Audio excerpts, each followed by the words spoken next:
What's up everybody, GemMint here, and today we're going to unbox and review what I think are the last two X-Men from the Iron Studios X-Men vs. Sentinel diorama series. They're both Wolverines, kind of. We've got X23, the daughter of Wolverine. We've got Albert and Elsie Dee, which we'll talk about in the biographies.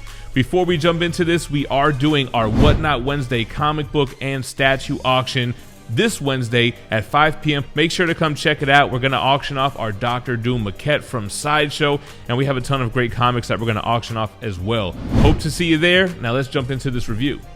Now, I think most people are familiar with X23, Laura Kinney. She was originally created as a clone of Wolverine, later to be found out that she was actually his biological daughter. She has 2 claws per hand and 1 on each foot. She would later take on the moniker of Wolverine as well. All right, here we have the art box for X23, Laura Kinney. Moving around to the back, we get the full statue. I like how she's perched up, sitting tall, which means you can place her behind other characters and have like a shorter character in front. That makes sense. We have the styrofoam box here, obviously just one layer. Let's go ahead and take off that lid. We have some tissue paper, some packaging, so let's get rid of that. And only 2 pieces here, just X23 and the base. Let's go ahead and take a look at that base first. So here's the bottom, X23, Iron Studios. You can see it looks like it's part of the Xavier Mansion. You have all the broken wood everywhere. What looks like a golden urn broken in half with the ash inside. I don't know if that's what that is or not.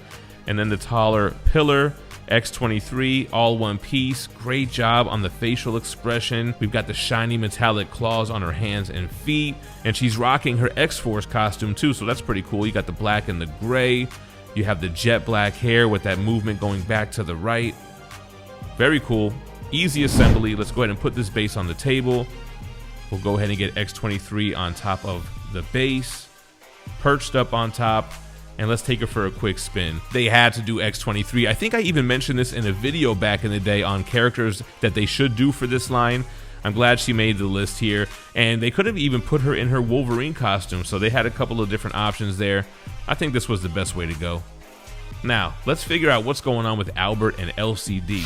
You know, the first time I remember seeing Albert was in some sort of Marvel trading card set, and I was wondering, who is this robot version of Wolverine? Well, that's exactly what he is. Albert and Elsie Dee are both androids that were created by the Reavers in order to kill Wolverine. Albert was the bait and Elsie Dee was the assassin that was supposed to take Wolverine out and then self-destruct. Realizing that completing her mission would destroy herself, she opted out and later became an ally to Wolverine when he saved her life. Art box looks great. I love that huge image on the front of the art box, their names on the sides, and then the full statue on the back here.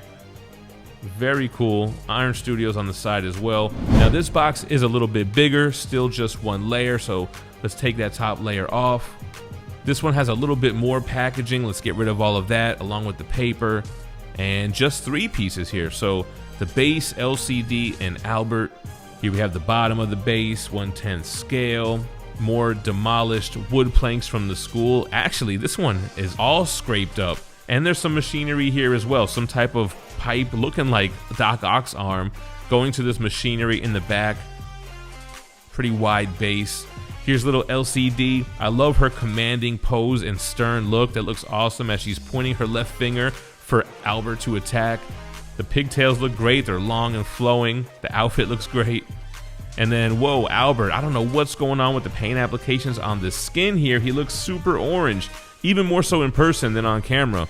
But the other details look great. I love the metallic claws, just like X23. That cybernetic right arm and right faceplate, hunched over just like Wolverine. And then you have all these wires going from his right arm to his right leg.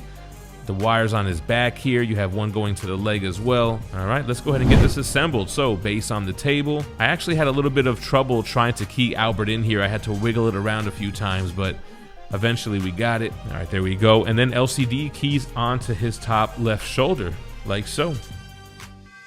This has got to be the most obscure character out of this line so far. I think it's the last one of the line, if I'm not mistaken. And I originally wasn't going to get it, but I figured, why would I not have just one of the whole entire line? So we had to add Albert and Elsie Dee. We'll see how they look with the rest of the Sentinel diorama.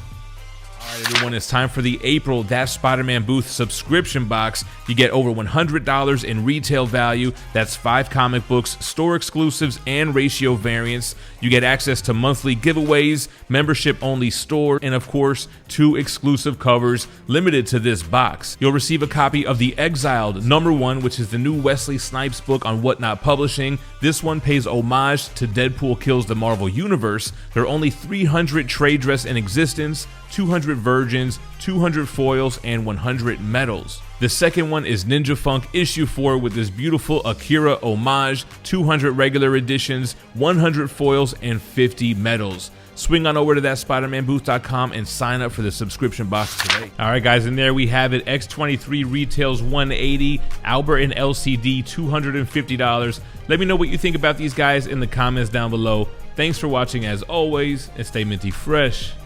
Peace.